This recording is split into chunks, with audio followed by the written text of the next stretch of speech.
I can also record it. Okay.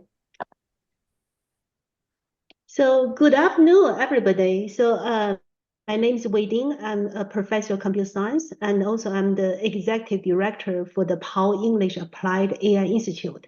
So today we have honor to have us Professor Gangzi Yilmaz from the communication department at the University of UMass Boston. And Professor Yilmaz will be sharing her experience and insights on how she has integrated AI into her life and work, despite not having a traditional technical background. So next, I'm going to ask the graduate assistant Chen Jie of the AI Institute to continue to introduce Professor Yilmaz. Chen Jie, please. Hello everyone, my name is Chenji Zheng, and I am a member of the Student Advisory Council at the Paul English Applied AI Institute. So Professor Yilmaz's approach is particularly inspiring because it shows that the AI is not just for those with deeper technological knowledges. It is a tool that can be accessible and valuable to everyone, regardless of their field and expertise. We are excited to hear how she has navigated this space and how lessons we can take from her experiments. Without further ado, please join me in welcoming Professor Gamzi Yilmaz. Okay. Thank you. I want to make sure that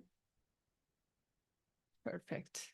Hello, everyone. And I want to thank first Paul English AI Institute team for inviting me to talk about AI.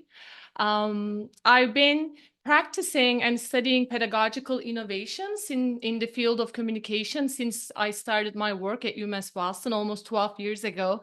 And AI has been a natural extension of that passion and practice for me. Since AI was introduced into our lives, I don't know you guys, but it's something that keeps me awake at night. I'm cautiously curious about the implications of AI, and I've been experimenting with integrating it into my own work, the way I learn, think, and teach. So there is a lot to cover about AI, but today, for today's talk, I wanted to set 3 objectives. The first objective is to learn the capabilities and limitations of generative AI so we can start building AI literacy. The second one is practicing AI literacy skills by learning how to use AI tools in creative problem-solving projects. And finally, learn some key tips or guidelines for effective human AI iterative problem-solving process. So let's start with defining AI literacy. So what's AI literacy? AI literacy is the understanding and knowledge necessary for us to effectively use, evaluate, interact, and think with AI. So what skills can we put there? We can put knowledge about AI capabilities and limitations and ethical issues. We can definitely put knowledge about prompting AI and experience with prompting AI. And most importantly, I think we need to integrate critical thinking skills that are unique to our disciplines and how we use them to evaluate AI-generated outputs. So AI literacy is a new core job readiness skill. We should all be aware of that. We already know that AI is eliminating so many jobs, but we definitely know that AI will change every job fundamentally. So the ones that can adapt to the changes that AI will bring, the ones that can learn how to work and think with AI will replace those who can't. So I'm just speaking to our student, audience members now. If you were to go to a job interview after you graduate, now you will have to convince employers how effectively you can use AI tools and skills, and also what human enhancements you can integrate into those skills. So it's important to keep in mind that AI literacy is becoming one of those core job readiness or career readiness skills. So I mentioned the importance of learning about the main capabilities and limitations of AI. So let's first define what generative AI is. So we've been using traditional AI for a while now, right? So traditional AI are systems that use existing data to make some predictions, to make some decisions, or improve optimizations. But generative AI, as the name suggests, is different. So all the artificial intelligence systems that can create new content in the form of text, images, audio, video, based on patterns they learn in their training, will be called generative AI. And you can see some of the ones that I highlighted here. For example, I'm sure several of you guys are already using these text generation AIs. They're also called large language models because they rely on large language models, or LLMs. I will refer to them. And most of my talk, I will actually focus on LLMs. So this is the definition of generative AI. And I think even though we are non-technical people, we should have a baseline understanding of how AI does what it does, what happens in its training process, so that we can make sense of its limitations and some of the key ethical concerns related to AI. So on this slide, you can see the basic training process for LLMs. So the first step involves gathering billions of human-generated text data from books, articles, websites. Then these text data are tokenized. So what does tokenization mean? It means that we break down text data into small pieces that we call tokens. So it can be a word or a part of a word, and then these tokens are converted into numerical representations so that the model can process them. So the main model that is used in LLMs is called neural networks, and neural networks are computing systems that are inspired by human brains. So you can think of billions of interconnected nodes communicating with one another as they process information. And its specific type of neural network that LLMs use is called transporters.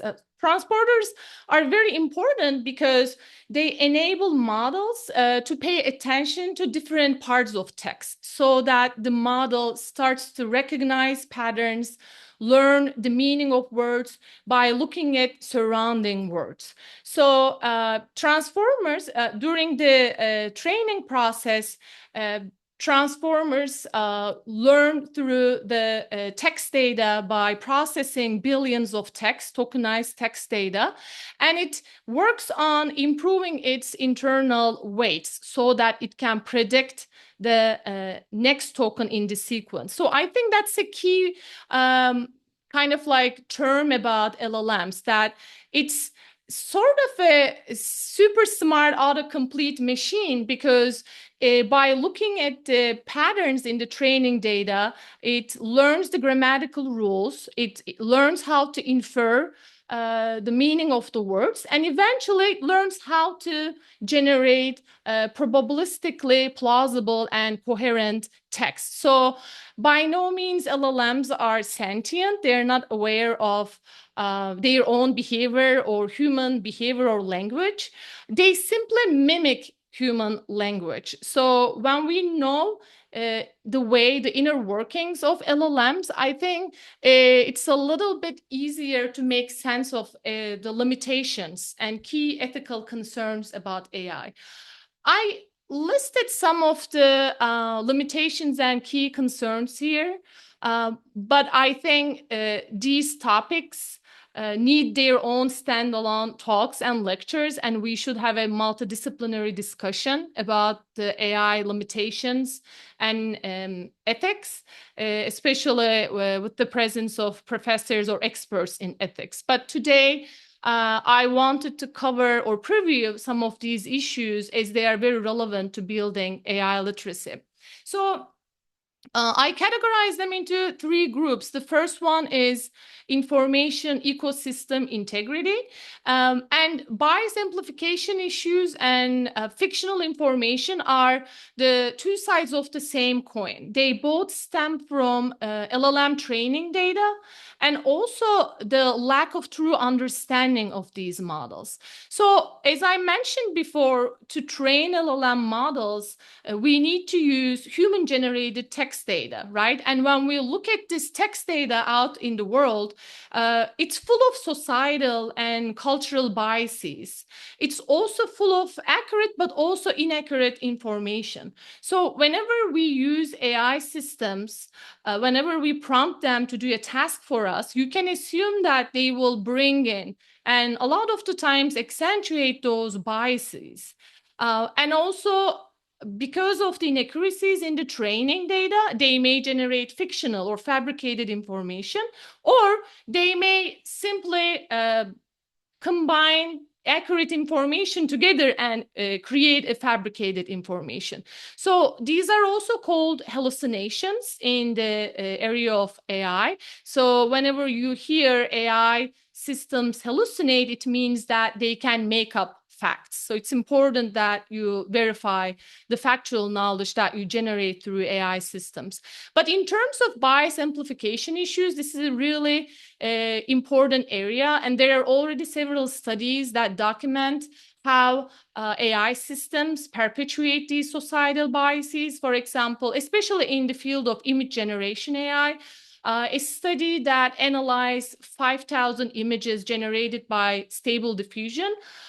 They prompted the AI system to generate images of judges in the US, and AI generated, the AI generated images, the 3% of them were women judges, whereas when we look at the statistics, 34% of US judges are women. And you can see not only AI systems may perpetuate societal, disparities or biases, they can also take them to the extremes. So I think an important question we need to ask here when we're using or developing AI systems, is this something we want our information ecosystems to be shaped with? Do we want to be influenced by these fictional information or misinformation, and as well as these societal and cultural biases? So the second important key ethical issue I would like to talk about is it involves digital rights and data ownership. So unfortunately, a lot of the AI companies that provide AI systems are not very transparent about how they use user data, or why they store user data, how long they store them, or how they protect this data. So there are not many robust guardrails in terms of protecting user data. So that definitely poses an important privacy concern. And additionally, there are ongoing legal battles about violations of intellectual property rights, because a lot of the AI companies used data, whatever data they could find, to train their models. But a lot of this data comes from real people who created original works, right? You can, especially in the area of creative AI, you can see a lot of artists suing AI companies because they learned that their artwork was used to train these models. So we definitely need a regulatory framework in this area. As far as I know, the only regulatory framework that we currently have is the EU AI Act, which is the first comprehensive regulatory framework. And I'm hoping that US will follow, and soon we will have more kind of like regulatory frameworks to keep AI companies responsible and accountable. And finally, an issue that is very, I think, relevant to all our audience today, unethical AI use in academia. As AI tools and systems provide many opportunities for our students to learn or to think in different ways, unfortunately, it also allows them to complete assignments, write essays, take exams, and they lead to academic integrity violations. Unethical use of AI in higher education poses serious challenges for its implementation in higher ed. And I think it requires fundamental changes in our educational systems. But I think it also requires fundamental mind shifts in the way our students learn or prepare for the professional life after college. So I would like to use this argument as a segue to kind of like contextualize this discussion about implications of AI as a dialectical tension between AI literacy and AI dependency. I think unethical AI use in academia is a result of AI dependency, which I define as offloading all difficult, challenging cognitive tasks on AI systems. At the beginning, as students, you may feel like it's very convenient to use AI systems or tools to complete an essay or to complete an assignment.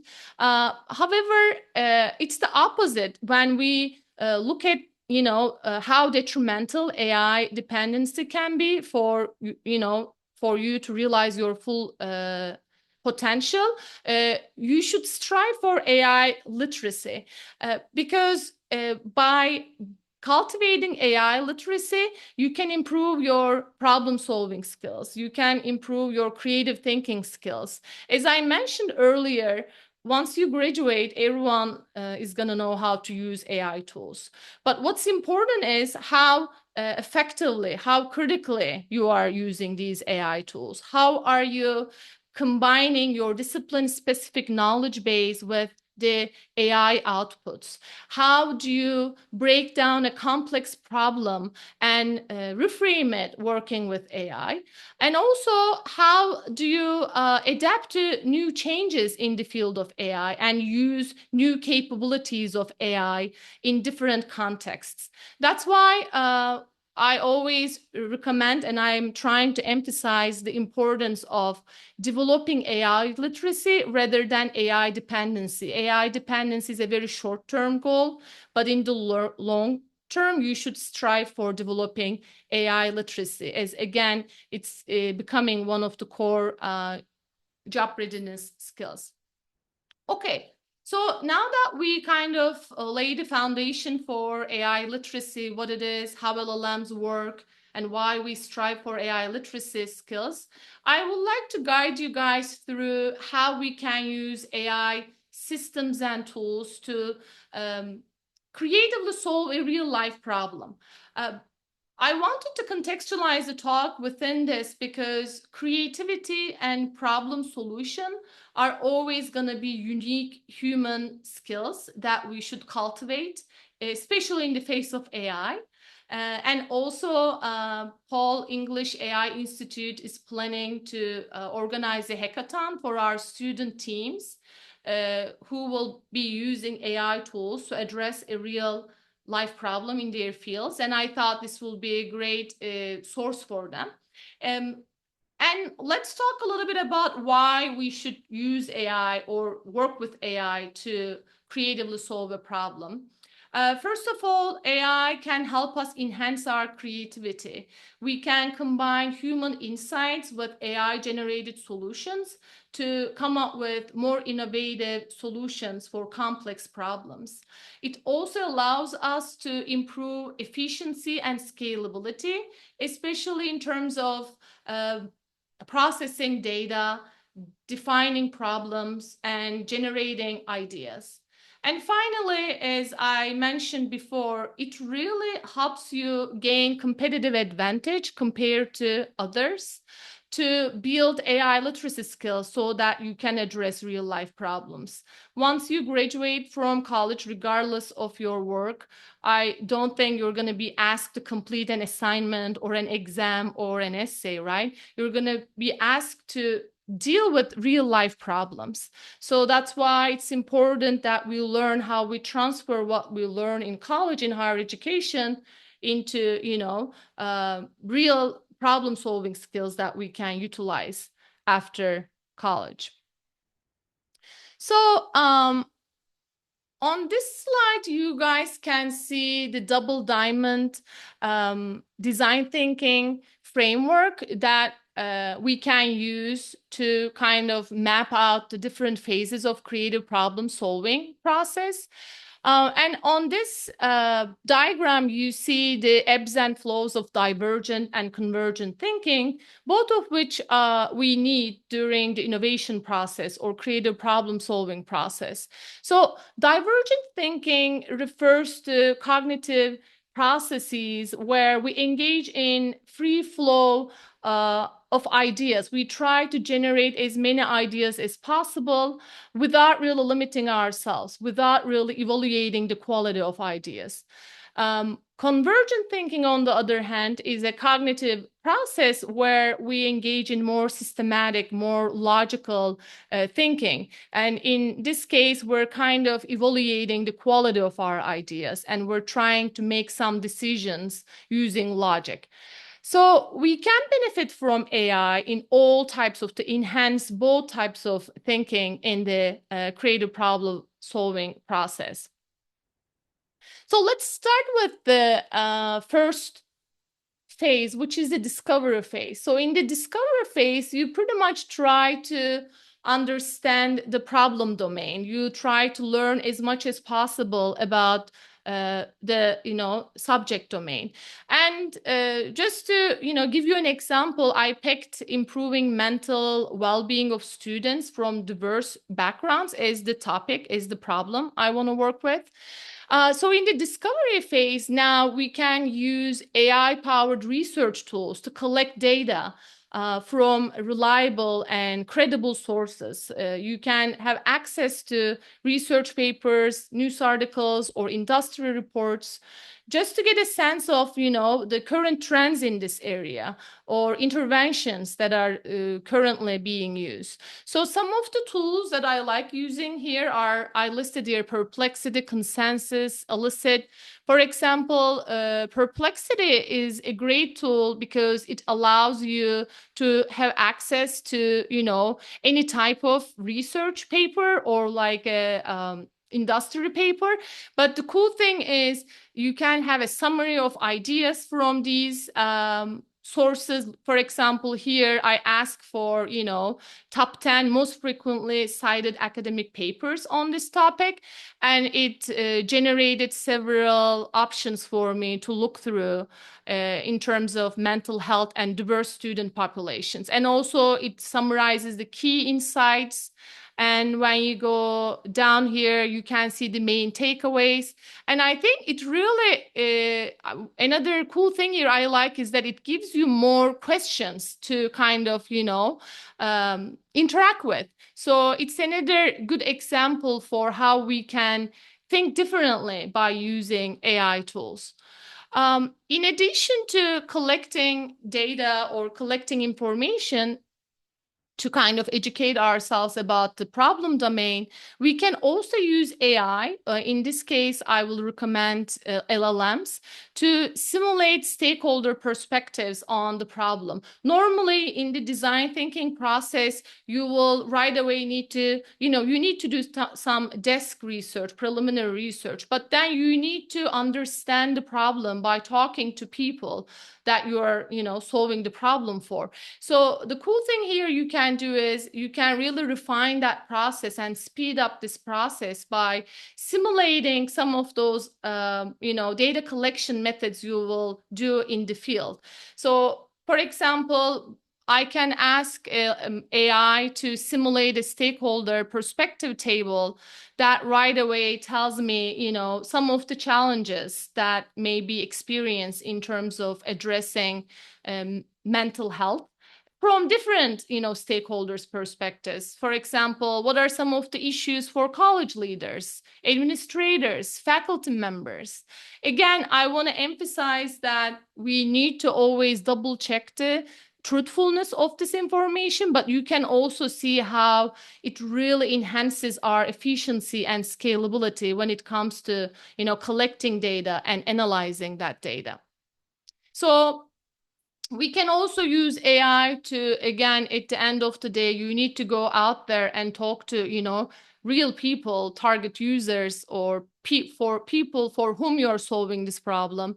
But you can draft and get feedback on data collection methods, what questions to ask people. Maybe you can check the, reliability or validity or quality of your survey items. So another way we can use AI, in this case, to enhance our convergent thinking processes, is to iteratively refine and evolve the problem statement based on discovered insights in the discovery phase. So in creative problem solving, it's really important that you solve the right problem and you frame the problem in a way that is actionable, that you can actually address that problem. So you can use AI as a collaborator here, as another pair of eyes to kind of reflect on your problem statement and possibly identify or challenge some of the underlying assumptions. For example, here, I used AI. I love using Cloud personally. And I entered the initial problem statement as how might we create a campus culture that will prioritize the mental well-being of students from diverse backgrounds. And I asked Cloud to provide me feedback about, how good this problem statement was, how actionable was it, how comprehensive or bias-free it was. And it gave me two ideas. It told me not to limit myself to the campus culture concept, but to think about student well-being is a multifaceted issue that should involve different aspects of the campus culture. So it kind of like nudged me to use the word campus ecosystem rather than campus culture. In addition to that, it gave me feedback about how the question kind of puts students in a more passive position by saying prioritizing the mental well-being of students. Instead of that, it recommended that I can take a more proactive action towards solving this problem. And in this case, it recommended that maybe instead of prioritizing mental well-being, I can simply say enhancing mental resilience of students. So this may seem like a very trivial or simple, task, but when you are engaging in the phases of design thinking, redefining, reframing the problem takes up a lot of time and energy, and it's a very important component of the innovation process. And again, here we can use AI as a collaborator that can provide us a fresh perspective. I think my favorite way of using AI tools is to generate ideas. So in the developing ideas phase, ideation phase in design thinking terms. So we can use AI systems to combine and synthesize ideas in unexpected ways. We can also ask it to evaluate ideas considering unique criteria and constraints. Of course, at the end of the day, again, we are engaging in human AI iterative problem solving. So we need to bring all these outputs to our team meetings, filter them through our own, critical thoughts, and improve them with our own human insights and expertise, because AI can never understand the true context of our problem or the expectations of the users. So we need to work with it to kind of explain those aspects of the project. So here, I actually want to delve into prompting a little bit, because as I mentioned before, prompting is a very important part of building AI literacy. And I would like to share some prompting guidelines with you, and then maybe we can try them out using some of the AI tools. So I think the first important thing here, especially if you're not very sure about the context or the task, is to assign AI a persona. So rather than asking AI to give me some ideas or generate some ideas to address this issue, you can ask it to approach this problem from the perspective of a specific character. Do you want AI to solve this problem or address this problem as a faculty member? Do you want them to approach this problem as an innovation expert? Depending on the persona, it will kind of tap into different domains in its training data, and it will improve. You will have a more improved output. The second important thing is, I think, especially if you know what, if you want to have a very effective prompt, is to be very specific, descriptive, and detailed about the task you want AI to do, the context. Again, you need to explain what the context is. If there are, for example, any constraints you wanted to consider, or maybe if there are specific techniques you wanted to consider. Length, do you want it to generate 10 ideas? Format, do you want it in bullet points? Do you want it to write you a poem or an essay? And style, do you want it to approach it as like a, creative artist, or do you want it to approach from as if, write it like a business report? So these are all important things you need to consider when you're prompting AI. And finally, we never want to be satisfied with the first output, right?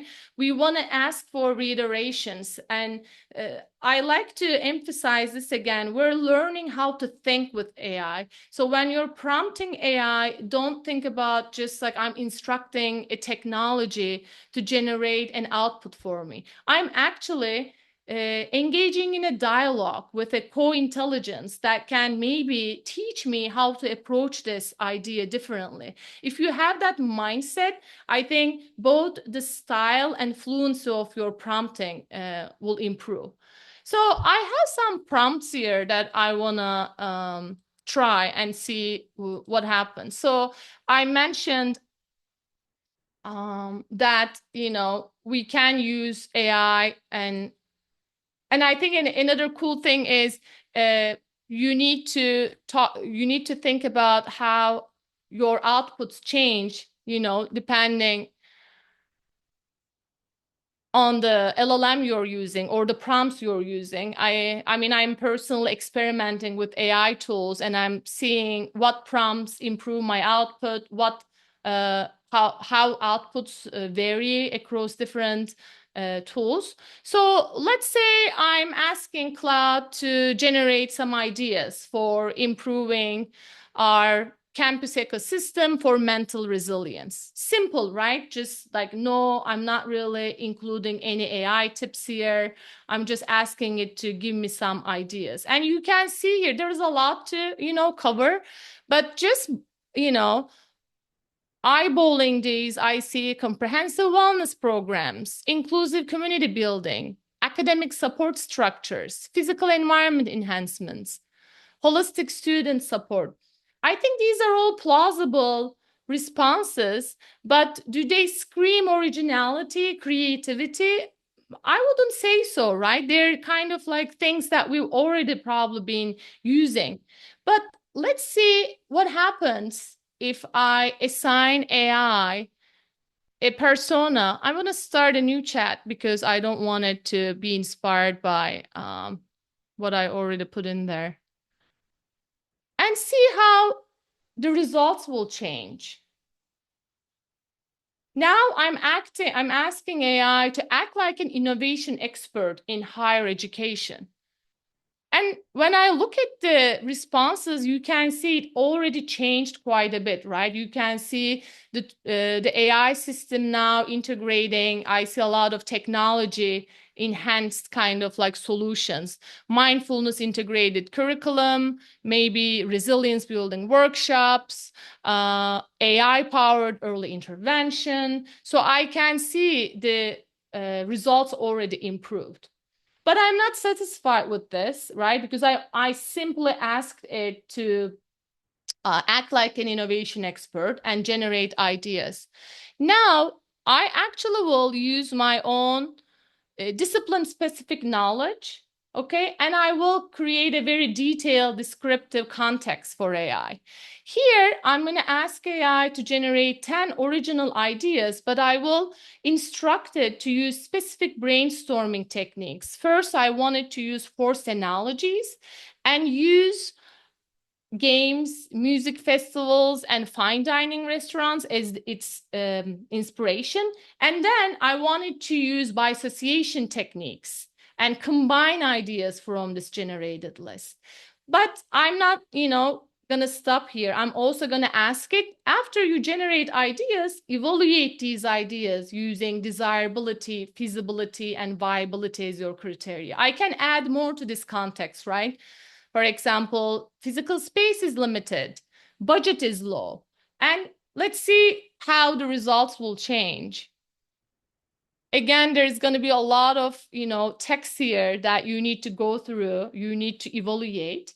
But just to show you how kind of finessing and refining your prompt changes the, originality and quality of the outputs. And see, also these systems are, so smart.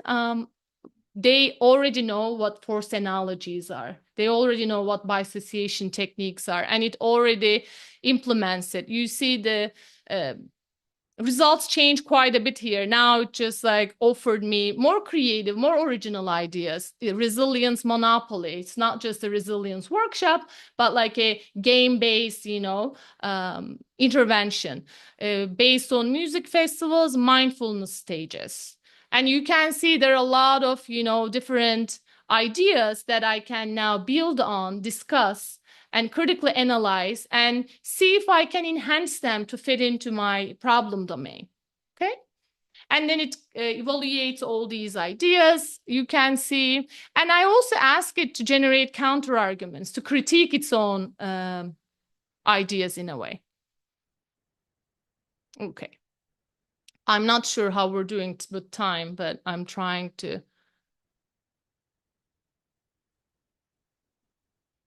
So another, I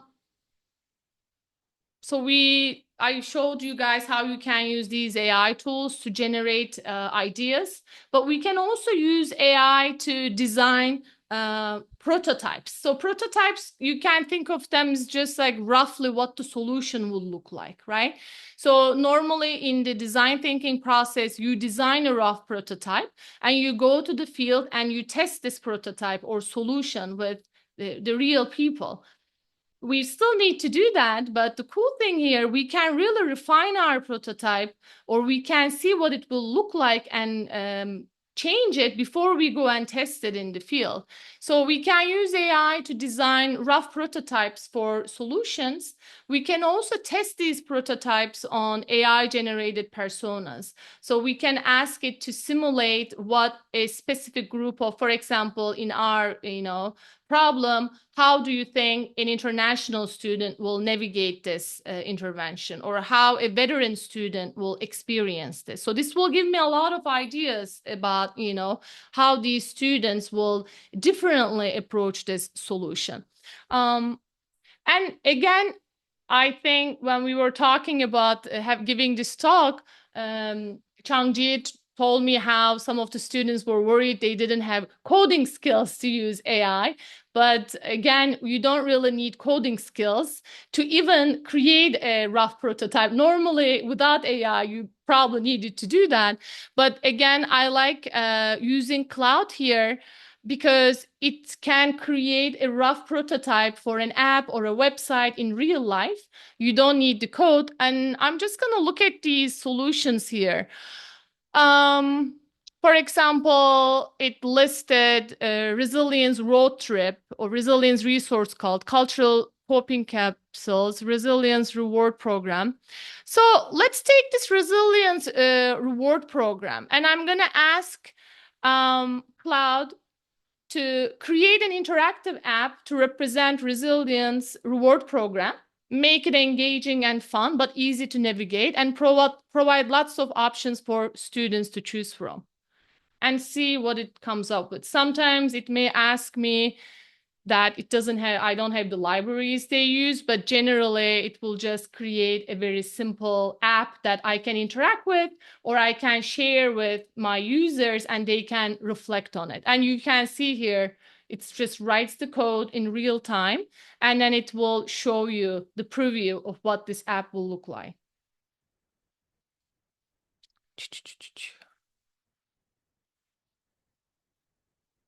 I don't know, it was like 5 seconds. Oh no. Okay. So normally this will come up here, but I already had created one thinking, again, technology, this may happen. I had asked Cloud to create a prototype for another, solution. And it just created that app for me. Here, for example, this is like what it looks like, mental health menu. This was another solution for the problem I entered. Okay. And I also ask it to make this solution more suitable for a veteran student. And you can see here, I created this using the exact same code that, just didn't work right now. But you can see the user can go here. You can look at what it will look like. You can navigate it, you can play with it, and you can prompt AI to improve this or change things depending on, what you need it to do. You can also, again, generate different personas and ask AI to iterate or reimagine the app from, by considering that feedback. So there's so many things you can do. We don't have time, to go over everything. But again, when it comes down to working on real project, I'm sure we will dig deeper. And finally, in the, delivery phase, we can use AI. Before we go and implement these solutions, we can create detailed implementation plans for our solutions and also simulate feedback from various stakeholders. Remember, at the beginning, we created a stakeholder perspective table. Now we can actually ask AI to tell us what those stakeholders will think about this solution. What are some pros and cons of it from the perspective of, school leaders, faculty members, and students. And that, again, you can refine these before you go to the field and implement these solutions. So right here, we talked about how we can use different AI systems to enhance both our convergent and divergent thinking processes during the innovation process. And the final thing that I want to share with you is we can use AI-generated visuals and videos for storytelling. At the end of the day, if you are working with a creative problem-solving project, you need to pitch these ideas to someone who's going to make the final decision. And I think without being professional artists or video makers, we can utilize the advances in image and video generation AI. These top 2 images, I just used a very simple prompt on Midjourney to generate a storyboard for an international student and what it will look like if they were to, experience this solution called Habitat Zones. And below here is a video I created on Runway. Again, an international student navigating the space on the campus and what it looks like. You see she's looking at her phone. She's in this kind of tropical garden and she's already feeling much better about herself. But these are still experimental, so you definitely need to play with them quite a bit. Okay. So we talked a lot about different phases of innovation process and how we can integrate AI systems to enhance creative problem solving. And these are some of the takeaways I would like you to think about as you also apply these ideas to your own fields of study or your expertise. The first important takeaway here is critical thinking is essential to successful human AI iterative problem solving. As I mentioned earlier, earlier, AI cannot solve real complex problems. So as someone who brings in advanced AI literacy skills, you can work with AI, you can think and collaborate with AI to break down problems into smaller tasks and then solve them. You also always need to bring in your own discipline-specific expertise and synthesize AI output with your own human understanding and experience. So that's why, again, whenever you have an option between AI literacy and AI dependency, I recommend that you choose AI literacy, because in the long run, AI literacy will help you, kind of help you prepare for the real life after graduating. I think it's really important that we use AI generated ideas as a springboard and consider local knowledge and the needs of target audience for final decisions. Because at the end of the day, we're solving these problems for real humans, and AI doesn't have a real understanding of human experience, or it also doesn't understand the constraints of the local domain. So it depends on how effectively you can instruct these to AI. AI can enhance efficiency and scalability, as I mentioned, with prototyping and idea generation, but we need deeper human understanding and knowledge. I think a couple tips here is to have bias-aware prompting. As I mentioned earlier, AI can amplify bias, and we don't want to further amplify it with our own prompts. So we need to explicitly ask for diverse viewpoints or challenge potential biases. And eventually, once we get AI-generated output, we need to actively look for biases again and inaccuracies in the output. And finally, we want to familiarize with ourselves with AI tools. That's what I've been doing, experimenting with tons of different AI tools, learning their capabilities and limitations, comparing outputs, and picking the suitable ones is very important, right? For example, if I want to learn up-to-date research about the public subject domain, I need to use AI that can, give me reliable sources. For example, Perplexity is good about this rather than ChatGPT, because it cannot generate sources. You can't verify them. Or if I want to prototype a solution, an app or a website, I may want to use cloud because it's, I think, more user-friendly. ChatGPT will generate code too, but you need to run it on a separate program. And again, we need to verify the accuracy of AI-generated facts and sources of information, and we need to use AI responsibly and ethically at the end of the day. Okay, so I just want to thank, again, Paul English Institute for giving me this opportunity to share my own experience with AI. And it's my hope that my perspective and insights on AI will inspire and encourage you. I see students in the audience and also faculty members to start using AI tools effectively, but also responsibly, while also keeping in mind the importance of cultivating AI literacy rather than AI dependency. Thank you so much. Excellent talk. Even I learned a lot. I had to go through so much so quickly. So again, Yeah, if you guys have any questions or any further, if you want to follow up and continue this meaningful conversation, I'm sure we're going to share this talk and my, contact information too. But I know I have time if there are any questions or any comments. There was so much going on here, so I didn't get a chance to look at the chat at all. So I think in the chat, Jaron posed a question there. So this is the only question that has not been addressed.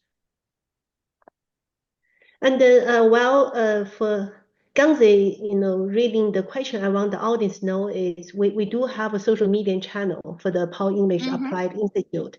So I strongly recommend you join the channel, because Paul English and the provost are also in the channel. So this is important for you to keep posted for all the future events of the institute. Okay. And also currently we have an ongoing AI contest. So the AI contest is a warm-up for the AI application hackathon. Again, this idea is from the provost and from Paul English. So we're eager to give out awards, okay? But you have to participate. You have to show your understanding about, using AI tools to solve any real-world problem of you're interested in. So join the AI contest. The deadline is around the end of August, okay? So Ganzi, do you want to answer questions posted by Jerome? I Sure, can if I also talk can, about uh-huh. Okay. So does anyone have any questions? You can unmute yourself or any comments or in the chat. I don't know. I didn't really. Hello, everyone. I give the authority to unmute yourself. You can unmute yourself and ask your questions to Professor UMass. So Jerome, for clarification, what do you mean published behind the paywalls? Can you clarify this? It has to do with whether the information is proprietary and whether the AI generators have access to it. Oh, okay. So you mean the generative AI did not have access? Well, I'm asking if they do, and because in any technical field, there's a lot of literature that is by subscription, which means paywall. And if the AI generator doesn't have access to it, is only has access to open access information, it's a significant amount of information that it doesn't have. Mm-hmm. So I don't think the generative AI currently has access to those important documents. I don't think so. Okay. So I think they can only access the information currently available on the internet. So I saw Professor Wei Zhang raise his hand. So Wei, do you want to share your comments about this question? Okay. So Wei, you raise your hand. Yes, go ahead. Okay. I'm sorry that I don't have a camera here. Um, so first, thanks for a really informative talk. It's really interesting and very informing. My question is about the critical thinking. I totally agree that the critical thinking is essential to successful human AI iterative problem solving. But one of our key tasks in teaching and learning is actually to develop critical thinking, right? So do you have any insight on how to use AI to stimulate or to help students to develop critical thinking instead of assuming that our students already have the critical thinking to be effective in using AI? Thank you. No, that's a great question. That's something I've been thinking about too in my own classes. Not only, we're making the assumption they have critical thinking, I'm also thinking how much they can lose those critical thinking skills if they don't practice using, those muscles. I guess one way we can use AI again here, I've been saying not necessarily using AI for prompts or to do a task, but how can we use AI to think differently? Because that's what future will look like. I know it's hard for us to accept as professors that, our students, we will prefer them maybe to complete tasks in any job individually, but they will eventually work with AI and they need to learn new ways of thinking with AI. I don't have the answers to those, but I think the only way we can work on these is by experimenting with our teaching methods. That's something that I try to do in my own courses now. Unfortunately, I can't use my own assessments or assignments when I know that students have access to AI. So I'm trying to incorporate critical thinking skills or practicing critical thinking skills by having students evaluate the quality of AI outputs. Or I ask them to synthesize domain-specific, discipline-specific theories or concepts and synthesize them with, AI-generated output. So I use those kind of activities to kind of push them to practice critical thinking or develop their critical thinking. In the past, I will have them write an essay or, complete a project without any, reference to the technology. But now I'm trying to find creative ways where I can integrate, working with AI as a co-intelligence or collaborator in a way. I don't know if this answers your question, but again, this is a very difficult question to answer. And I think it's such a new area. We don't even know the implications of AI in terms of learning outcomes or critical thinking skills of our students. But I think the more we use them and the more research we conduct in these areas, we will have more concrete answers in the near future. And I do believe for the students who are creative and who really use AI tools as proposed by the Ganzi to use AI literacy instead of AI dependency, these students definitely will outperform the students who simply just use AI tool to copy and paste. Okay. So one thing I want to say is I feel like it used to be easier to cheat the system. That's how I feel. Like students were already cheating or not using critical thinking skills to complete exams or assignments in the past too. But I think now if students continue doing those things, they will actually continue cheating themselves, because once they graduate and they start, join the workforce or try to find a job, they may realize that, they should have used their time in higher education differently, because now the professional landscape is going to be much more competitive. You can't just be an average student with like average skill set and go out there. You need to actually improve yourself even better than before AI. So I'm just trying to figure out how we can instill this mindset into our students. How can we use this as a framing in our, courses as a teaching philosophy, the importance of AI literacy? I mean, yes, you can pass this exam or get a C or B in this essay, but what are you going to do in 4 years once you graduate and you need to tackle real world complex problems, and where the expectations for your performance will be much higher than it is today? So that's something that I'm, trying to kind of like play with in my own courses. Yes, I totally agree. And also, Ganzi, I think Greg has Greg from the audience has a question about what is a reasonable budget for students who want to start using those tools. So actually, I'm curious about the tools you demonstrated today. Did you pay for those tools, or you use the free subscription? No, you can't. I mean, you can use cloud for free. There is of course, I also am trying out different tools. So I have some subscriptions, but you can use OpenAI, ChatGPT. I assigned that, created a project in my intercultural communication course, and students are using the free version. There's so many free versions. The models are so advanced now that you don't really need to have the latest, version. So you can just simply ask students to use anything available and just start playing with them and experimenting with them. Of course, and I feel like the budget will be lower as competition increases in these fields. I think the subscriptions are so much more expensive than they will be in maybe 5 years. So it's going to be once it becomes more mainstream.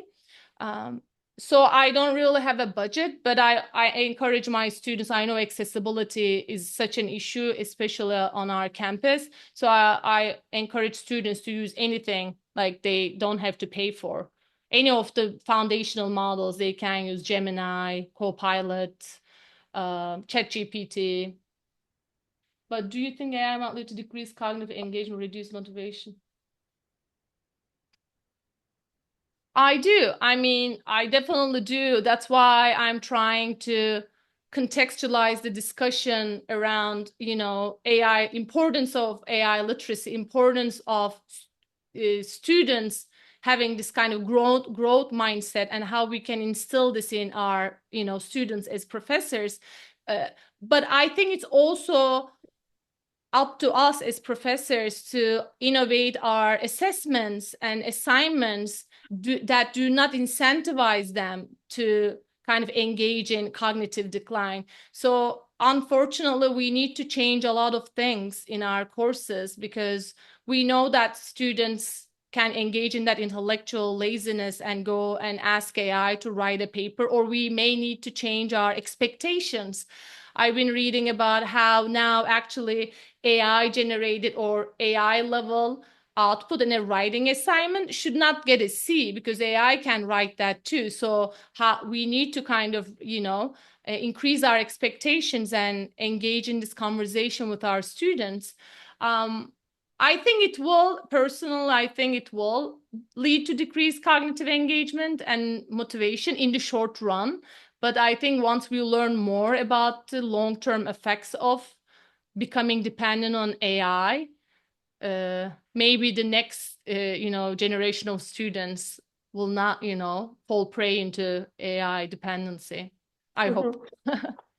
And also, regarding the question from Valen, one of the missions for the Paul English Applied AI Institute is we hope we can equip our students and faculty members with powerful AI tools. So for students, you will be able to find better jobs. Okay, so that means you can focus on the more important, more creative tasks, and you can ask AI tool to do the the more like tedious low level jobs. Okay, for example, like the demonstration demonstrated by Ganzi, if you want to create an application, okay, so you don't have to spend hours to write the code. You can ask the AI to generate the code. They can use the application to collect information you need, right? So it really depends on how you're going to use the AI tools. And for professor at UMass Boston, I really hope the AI Institute can help you to get more papers published and get more research proposals funded. And of course, in order to have paper published and then proposal funded, you need to have the new innovative ideas. And I don't think ChatGPT or any tools, demonstrated by they can do the job for you, okay? Yeah. Because fundamentally, human beings have to create new ideas. So this is quite important. I do believe this is really the beginning of the AI, revolution.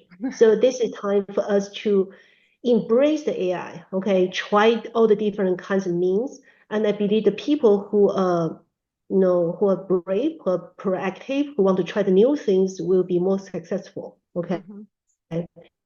And also please join the social media channel of the Paul English Applied AI Institute. So I believe this is a team effort for us to make the best use of the generous donations by Paul. Okay, so we're already like 3 minutes over the meeting time, and thank you so much. So again, let me give the website of the institute website. So it's aiumb.edu, and also we do have email address, okay, ai@umb.edu, and join the channel. So see you there, and we have more exciting future events. So Chengjie and then Gangzi, do you have any take-home message for the audience before we finish today's meeting? I just want to thank you guys for creating this opportunity and creating this platform for faculty members from non-technical backgrounds to come and share ideas, experiment with AI. I really appreciate it. I also have my website, aiforhighered.com. If anyone in the audience, if you have any ideas, any inputs, please feel free to reach out to me as well. I'll be more than happy to continue this conversation. Thank you so And much. hi Chengjie. everyone. And hi everyone. We prepare the the Microsoft form for everyone, so to take the feedback from everyone. And we hope you can just give us the feedback. We can prepare the more events for AI related events for everybody, make you Thank more you, interesting. Chengjie. Yes, Thank your you. voice is important for us. Okay. Bye-bye. Bye bye. Bye.